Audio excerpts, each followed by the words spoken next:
한 양궁 동호 회원들이 모여서요 함께 활을 쏘기로 했습니다. 자, 그런데 이 양궁 동호 회원들이 모였던 곳은 경기장이 아니었습니다. 그냥 야산에 모였대요. 그리고 활을 겨냥한 곳은 관역이 아니었습니다. 이들의 화살은 한 생명을 향해 있었습니다. 양궁 동호회 회원들이 산에 모여요. 산에서 뭘 한 겁니까? 네, 주인이 방목해서 키우는 흑염소를 활로 쐈습니다. 흑염소를? 네, 양궁 동호회 회원 9명은요. 지난해부터 올해 4월까지 부산시 강서구 가덕도에서 방목해서 사육 중인 흑염소 12마리를 불법 포획했습니다. 12마리 중 10마리는요. 이들은 레저용 활인 그 컴파운드 보우라는 그 활로 포획을 했는데 심지어 사냥을 더 잘하기 위해서 이 화살촉을 개량해서 살상력을 더욱 높였다고 합니다. 야, 화살촉도 개량까지예요. 네, 그런데 이 레저용 활은요, 경찰의 총포, 도검류 관리 대상에는 포함되지 않는 것으로 알려집니다. 아, 평소 이 총포 도검류 관리 대상이 아니랍니다. 레저용 활이니까. 이 흑염소를 향해서 왜 쐈을까요, 그러면? 그거 잡아서 이러려고 했다고 합니다. 자기들 먹으려고 그러는 거죠. 자기가 그렇게 이야기를 하니까 뭐 어떻게 했는지는 솔직히 지금 알 길은 없습니다. 먹었다고 이야기를 합니다. 야, 그걸 잡아 먹었다고요? 그렇습니다. 이들은 경찰 조사에서 주인이 없는 흑염소가 있다 이런 이야기를 듣고 뭐 연습도 하고 잡아먹을 겸 포획하게 됐다 이렇게 지수를 했다고 하거든요. 이 획득한 흑염소 고기는 실제로 음식 재료로 활용해서 먹은 것으로 파악이 됩니다. 참고로 이 흑염소가 한 마리당 한 100만 원 정도에 달한다고 하는데 그러니까 약 1,200만 원 정도의 재산 피해가 발생한 것으로 전해집니다. 야, 아니 흑염소 이거 방목해서 키우는 건데 갑자기 주인이 얼마나 황당했을까요? 그런데 처음에는요 이렇게 당한 사실조차 몰랐었다고 합니다.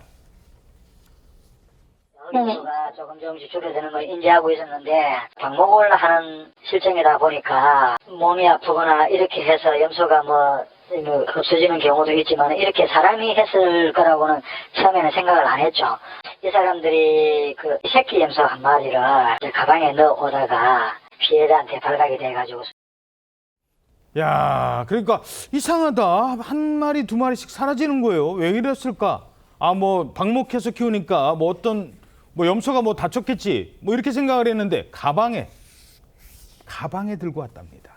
그걸 직접 보고 신고를 했군요. 그렇습니다. 흑염소 주인이 흑염소를 50마리 정도 키우고 있다고 합니다. 그런데 그 전부터 염소가 계속 없어지니까 좀 이상하다는 생각은 했었다고 합니다. 어허. 그렇지만 염소들 여러 마리를 풀어놓고 그러니까 방목해서 기르다 보면 뭐 아파서 죽거나 아니면 실족하거나 하면서 없어지는 일이 꽤 있다고 해요. 그래서 예. 그렇게 생각하고 넘어가려는데 새끼 염소를 가방에 넣고 내려오는 양궁동호회 회원을 이 피해자가 딱 마주친 겁니다. 새끼 염소를. 아마 네 잡아서 포획해서 죽은 새끼 염소를 가방에 넣고 내려오다가 이게 피해자한테 바로 걸린 거예요.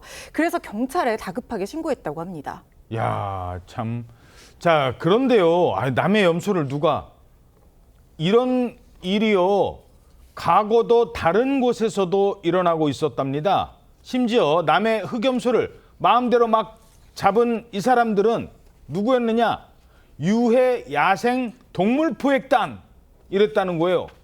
유해 야생 동물을 포획한다. 아니 흑염소가 유해 야생 동물이에요? 아니 주인이 있는 동물은 야생동물이 아니라 가축이죠. 남의 재산이죠. 그러니까요. 아예 야생동물 대상도 해당이 안 되는 건데 근데 유해 야생동물 포획단인 60대 남성 2명이 남의 흑염소를 올무등을 이용해서 포획을 해서 현장에서 직접 도축까지 했다고 합니다. 야. 그 모습을 인근 주민들한테 이제 발각당하자 한 명은 야산으로 도망갔고 또 다른 한 명은 마치 영화처럼 해안가 절벽을 기어오르거나 수영하면서 도주를 했다고 합니다. 자. 하지만 경찰이 CCTV 영상을 통해서 이제 추적을 했고 결국 검거되고 말았습니다.